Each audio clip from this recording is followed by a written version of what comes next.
a good friend of the Iranian people and resistance. Please give a warm welcome to Mr. Bob Blackman.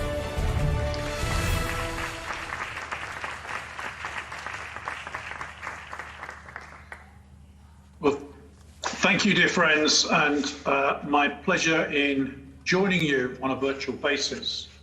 Congratulations to Maryam Rajavi on her excellent speeches, both on Friday and today, and to all those that have attended this wonderful virtual conference, and my appreciation to all the organisers and everything that's taken place. I also think we should express thanks and appreciation to the leadership of all the political parties in Albania who've given home to the people at Ashraf 3 and provided facilities for PMOI and the NCRI to meet and to ensure that the true voice of the Iranian people is heard loud and clear right across the world. So it's a great honour for me to join once again the Iranian communities and colleagues from all around the world to this international conference in support of a free and democratic Iran. Now, traditionally, we hold these international Free Iran gatherings each year during the summer in Paris. Last year, we had the privilege to join the PMOI members in Ashraf 3 in Albania for the Free Iran rally. In June 2018, I was part of the prominent UK delegation attending the NCRI's grand gathering in Paris, along with 100,000 people. We know the regime tried to bomb that gathering using an Iranian diplomat who was arrested for providing the would-be terrorists with explosives and is now awaiting prosecution in Belgium.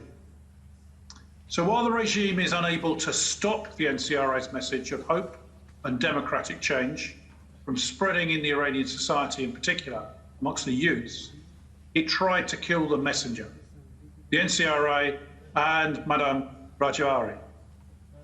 I'm one of the plaintiffs in the trial against the arrested regime diplomat in Belgium. So I'm encouraged to hear that finally, after a 2-year investigation, the first closed-door court hearing will start soon. Now, this is a significant step to bringing the regime to justice for its terrorism in an independent court, and Madame Rajavi said in her speech at an international online conference last month, the beginning of this trial is a major setback for the regime and its extensive 2-year conspiracies and efforts to save its arrested diplomat in Belgium. There's no doubt that the Iranian regime would want to escape justice, but I want to declare, as one of the plaintiffs in this trial, we will not allow this to happen.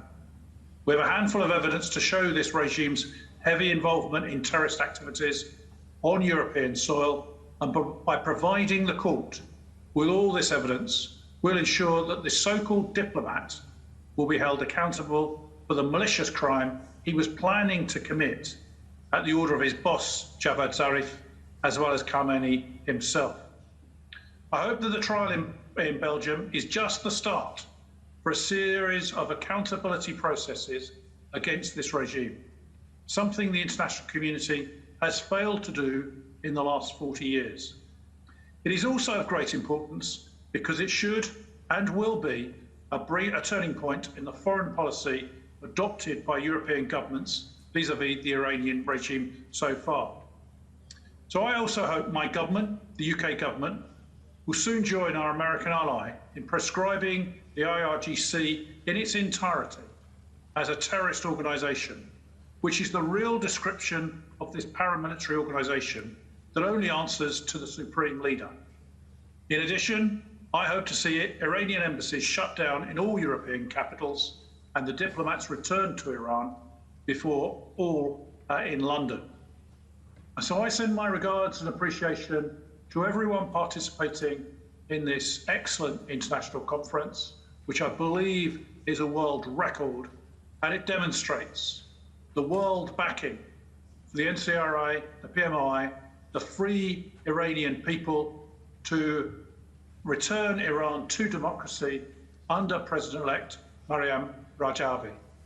So I end my contribution by contributing in the same way as we always should. Next year, let's hold the conference in Tehran, in a free Iran. Hosei, Hosei, Hosei.